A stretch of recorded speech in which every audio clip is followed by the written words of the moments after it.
Alright guys, I had a quick question here from the homework. The question here is to find the left Riemann sum of this f of x equals e to the x over this specified interval. And one last little piece of information here is that we were supposed to use n equals 5. So I kind of sketched a graph here, and what we're trying to do is to find the area under the curve. Remember, that's what a Riemann sum is. It's an approximation for the area under the curve, or when you take the formal limit, you get the exact area under the curve. But here we're looking for from 0 to natural log of 10. Natural log of 10 is about 2.3. So let's just put natural log of 10 right there. So what we're trying to do here is to find the area under this curve between the origin, x equals 0, and x equals natural log of 10. Now, we're told here that we're going to consider the left Riemann sum. So really important, left. So it makes a material difference, left versus right, which essentially means we're going to inscribe rectangles, 5 of them to be exact. So let's just go ahead and divide this interval here in 5 equal pieces. Now with a Riemann sum, you don't have to have the rectangles of equal width, but for computational ease, we're going to have the rectangles be of equal width here. Now again, it's not mandatory, but to make things a little easier on us, we're going to go ahead and do that. So I guess the first question is, if we want 5 equal rectangles, then how do we figure out how wide each rectangle is? Now the way we do that is to, essentially we say delta x, that is the width of each rectangle, is going to be b minus a over n. Okay, here is a, there's b, and there's n. Okay, remember, a is always going to be your left-hand endpoint of your sum, of your interval, and b is the right-hand endpoint. So here we have natural log of 10 minus 0 over 5, which of course simplifies to natural log of 10 over 5. So this is going to be the width of each of our rectangles. Okay, so for the time being, for our picture, let's just draw the rectangles. So let's see, 5 equal, I'll do my best here, 1, 2, 3, 4, 5. So each of these are going to be evenly spaced, and they're going to be spaced out natural log of 10 over 5 units away. So what could we call this point right here? What could we call this point, and this point? Well, if each of these are natural log of 10 over 5, distance apart, well, it would be, okay, if you start from 0, 0 plus natural log of 10 over 5 is just natural log 10 over 5. Okay? But what about, what about this next one? Well, if you add, again, an equal width, which is natural log of 10 over 5, that would be the next, the next point here. And so if you add it again, that's natural log of 10 over 5 plus natural log of 10 over 5, that's 2 natural log 10 over 5. Okay? And what about the next one? Well, let's say you add another natural log 10 over 5. Well then, okay, that's 2 natural log 10 over 5 plus another natural log 10 over 5. That is 3 natural log 10 over 5. And then if you add another natural log 10 over 5, well then that's 4 of them. So there are the end points here.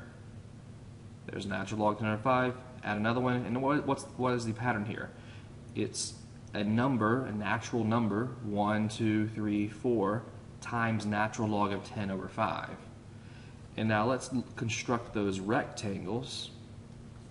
You see here, now we're doing a left Riemann sum, which means that we're going to use the left-hand side of every one of these rectangles as the height. So 0 is right here, yeah, obviously at the origin, and so 0 is going to be the first left-hand endpoint, and f of 0 will be the height of my first rectangle. So there's my first rectangle. F of 0, which of course this is an exponential, that's just f of 0 is 1. But the height of my next rectangle is going to be f of natural log 10 divided by 5. So there's my next rectangle. Again, we're using the left-hand side of each of these rectangles to find the height. So then the next one, the height is going to be given by f of natural log 2 times natural log 10 over 5, which gives me this rectangle.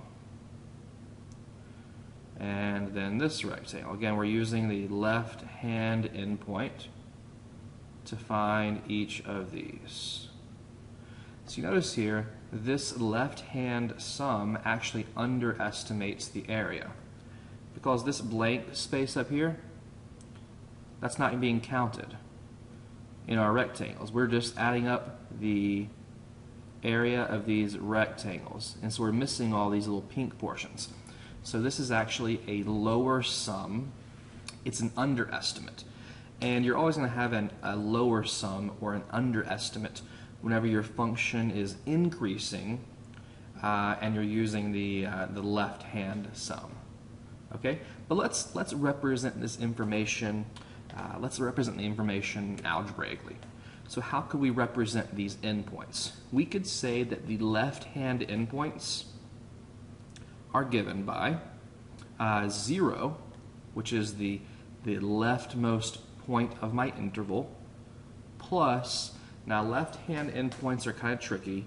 I tend to use right-hand endpoints, but since the directions specified a left Riemann sum, we need to use the left-hand endpoints, and this is how you do it.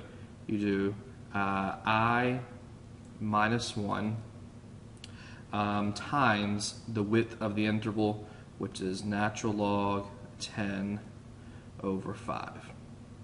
So this expression right here gives me the left-hand endpoints. Now notice, why does this make sense? Let's say, because we're going to start our sum at 1. So if we plug in a 1 for I, we'll have 1 minus 1, which is 0 times natural log 10 over 5. 0 times anything is going to give us that 0, the first left-hand endpoint. If I plug in a 1, if I plug in a 2, the next whole number, we'll have 2 minus 1, which is 1, times natural log 10 over 5, which will give us the next endpoint. If I plug in a 3 for I, we'll have 3 minus 1 equals 2, 2 natural log 10 over 5, which is exactly the next left-hand endpoint. If I plug in a 4, we'll have 4 minus 1, which is 3. 3 times natural log 10 over 5 gives me this endpoint, and then plugging in a 5 gives me that last endpoint. So this is how we get the left-hand endpoints. Now, how do we find this area here? How do all we have to do here really is multiply widths times heights 5 times and add it up. But how do we say that algebraically?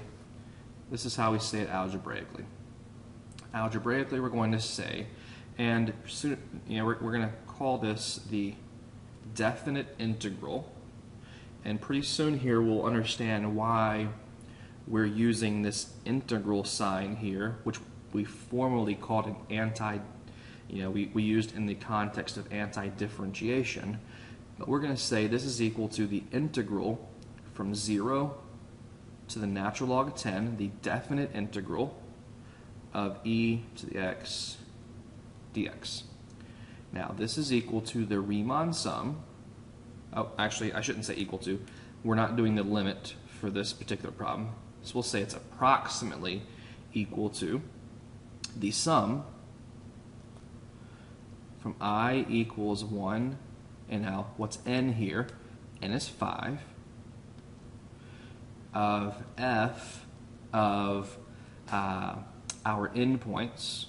So f of, okay, this is an expression here, so it's I minus 1 times natural log 10 over 5. So f of that looks terrible, but f of those left-hand endpoints times the widths, which all of the widths are natural log of 10 over 5.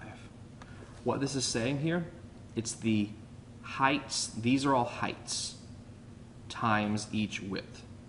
So it's saying multiply a height times a width, plus a height times a width, plus a height times a width, 5 times. This is just saying find the area of 5 rectangles and add them up. This is all this is saying. Okay? I guess I should have said, I didn't put this one step in here of just saying what that is. I should have said it is the sum of I equals 1. And this is like the definition of f of c sub I times delta x sub I. You know, that's the official definition here. I kind of already plugged a few things in here. So the c sub I, those are the endpoints, and here we're specifically talking about left-hand endpoints, and the delta x sub i's, those are all of the widths. So this is the general definition here for when the widths aren't necessarily all the same. But since we're talking about each rectangle has an equal width, we don't have to index the delta x's. So because all of the delta x's are the same. Okay, so let's go back here and let's figure out what this is right here. So if we plug in what we know, what is f? So we have the sum from I equals 1 to n of e to the left-hand endpoints. So that's e. Now this is we have to be careful here. It looks kind of bad. E to the I minus 1 natural log of 10 over 5 times natural log of 10 over 5. So we have e. Now this is all a power here. E raised to this power times this number here. Okay. Now notice we can, if you recall the properties of sums, if there is a constant, we can factor a constant out. Okay, so let's factor this out. Natural log of 10 over 5 is not a variable, it's a constant, so let's factor it out.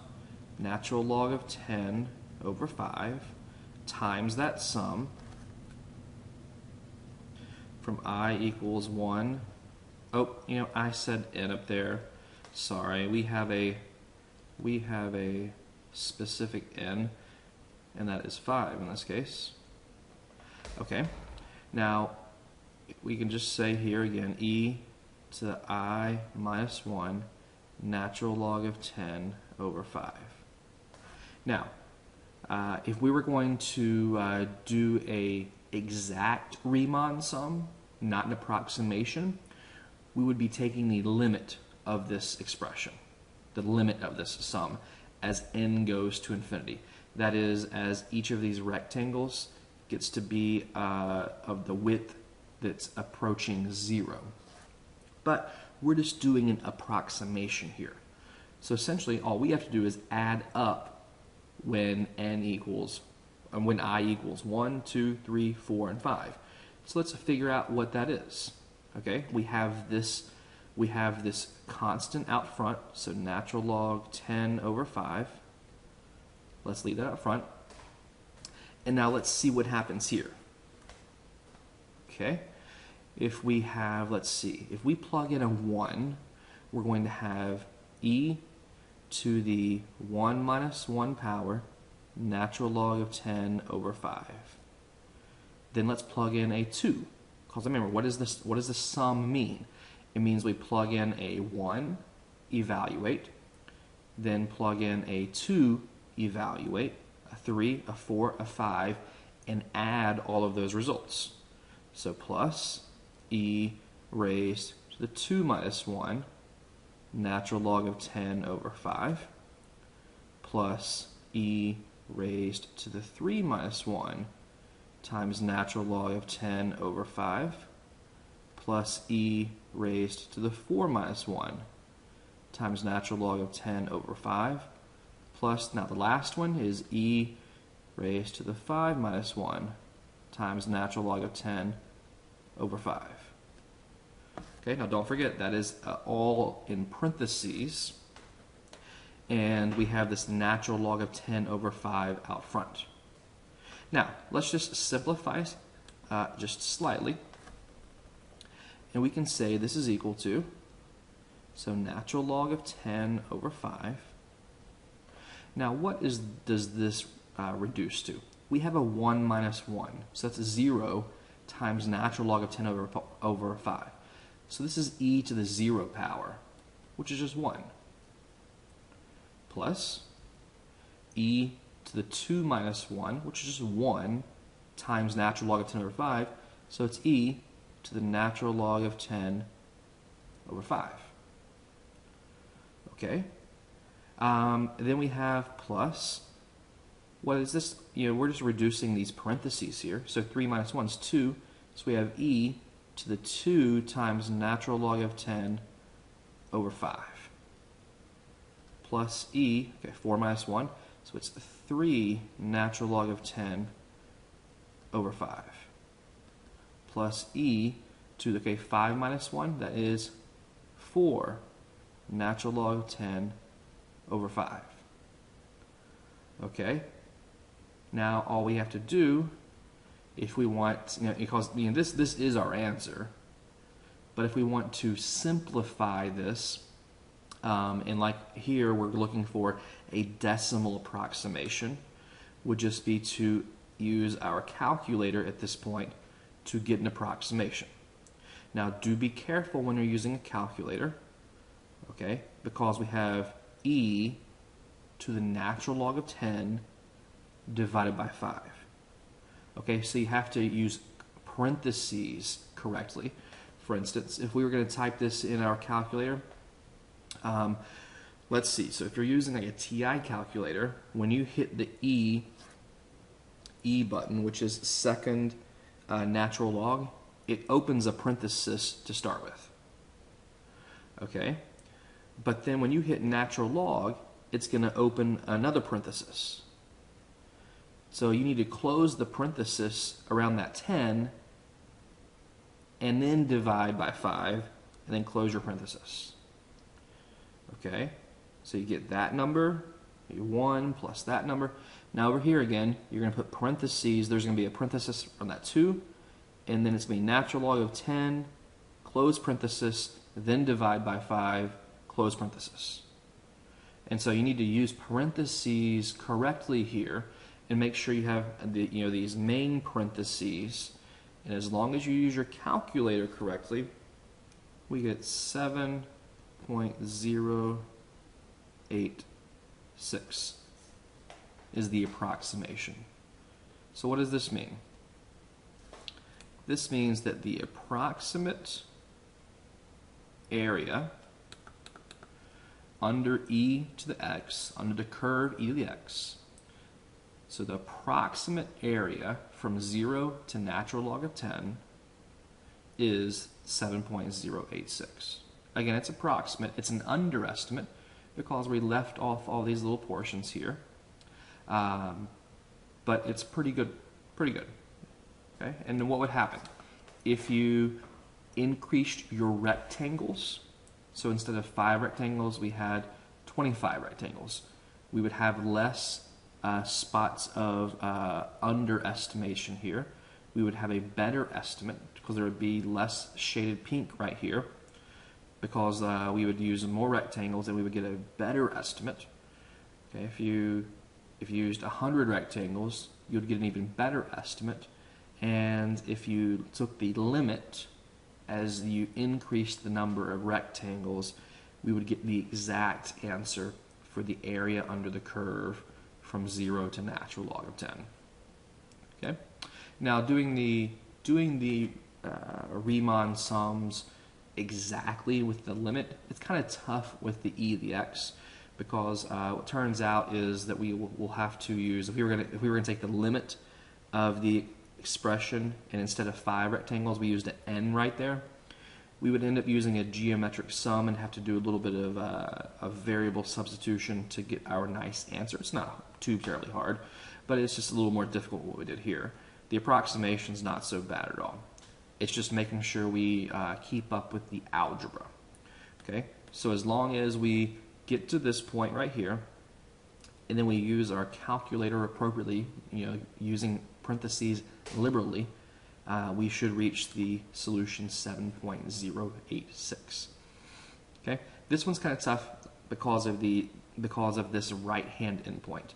That natural log of 10, because we have to deal with natural log of 10 divided by 5 everywhere, and that's what makes this kind of tricky. Okay, because we have to use parentheses because we're doing this division in the exponent, and we're adding all those things up together. So just be careful with your calculator, and you should come out just fine. If you have any questions, feel free to ask. We will have many more examples. If you haven't looked at the other videos, we'll have many other examples of how to do Riemann sums, how to do lower sums, upper sums. Many more examples in other videos, so make sure to check those out if you have the time, if you want to see more examples. And in those videos, we'll make sure to do examples where we are actually taking the limit so we get the exact answer, not an approximation. So if you have more questions, always feel free to ask. Always glad to help. See you soon.